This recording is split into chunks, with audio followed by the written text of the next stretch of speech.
And Dr. Natasha Bhuyan, National Medical Director of One Medical, is here to verify some viral social media posts. And we're going to do a little deep dive, if you will, into 3 of them that you see right here to see if they are actually good for you. From cold plunges to rubbing castor oil on your belly to even dry brushing your body. Okay, sound weird, right? But apparently cold plunges, we're going to start with that, very popular these days. But does it work? Take a look. 751 have taken an ice bath every single day. It's minus 10 degrees Celsius out here this morning. The water temperature is a bathyphilic 1 degree Celsius. We're gonna do 3 minutes in the ice bath this morning.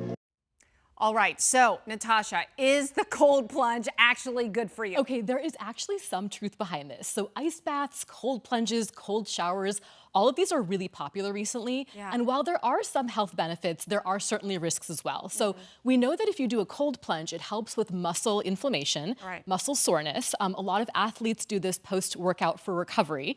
And then we also have studies that show it can help improve the quality of sleep, as well as help with things like mood and focus.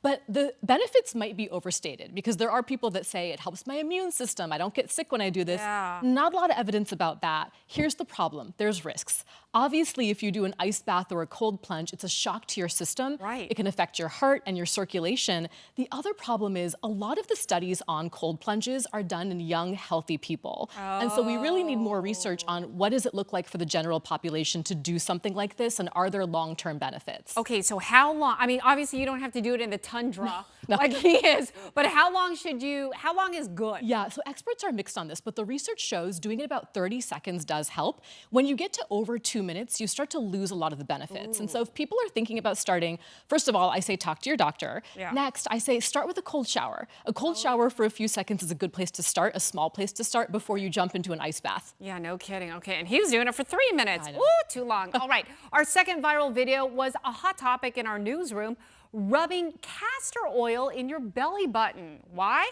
Because it's supposed to be good for your gut and reduces pain. Take a look.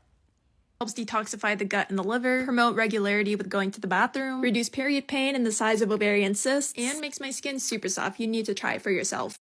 That all sounds good, right? But Natasha, does it actually work? No, it's a myth, unfortunately. Okay. And this is based in this ancient Ayurvedic practice of oil pulling, where people will actually swish and spit out oil. And so now they're actually modifying it to do it into the navel. Here's the issue, though. Our skin does not really absorb castor oil much. And then, of course, the belly button is an enclosed space, so the oil doesn't go anywhere. Why the belly button of all places? I just don't understand. And so there's no benefit for weight loss, digestion, hormones. But people do say when they do this, they feel like their digestion's better. They feel like their bloating is better, and that's likely because they're massaging the area. It's not actually the oil pulling, it's just the massage that helps. It just feels good, right? Yep. Okay, Yeah. I will tell you, some of our colleagues upstairs were disappointed that this did not work. Unfortunately. All right, so finally, our last viral video. It's on dry brushing your body, which is supposed to reduce cellulite and help with lymphatic drainage. Watch this.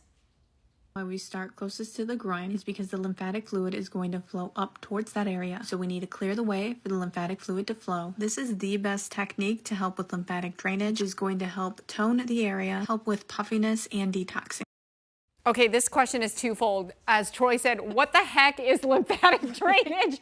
And does this actually really help? Lymphatic drainage, it's really just moving things in your circulation, in your own system. And this is a myth. It doesn't actually work. It doesn't help for cellulite, doesn't help for drainage, and doesn't remove toxins. And actually, this one can have harms to it. So when people do this lightly, you're exfoliating your skin, that's fine. But people who do this vigorously, there's this thing called lichenification, where essentially your skin becomes leathery and kind of thick, and it's actually not good for your skin. It's kind of like when you itch your skin too much, it becomes thickened. Right. And so this is something I don't recommend people do. Really, like there's just no benefit to it. Well, I was gonna say, and all that dry skin, I just think that is just like exfoliating. You can exfoliate to wet. a very, very high degree. Exactly. Yeah, this is kind of all the rage because of the cellulite benefit, but there is no benefit. All right. Thank you so much for that, Natasha. There you go, Troy. Now you know. No. Don't try dry brushing your legs I will tonight. not be dry brushing after the show. No. Okay. All right. Good stuff, though, you guys. Still to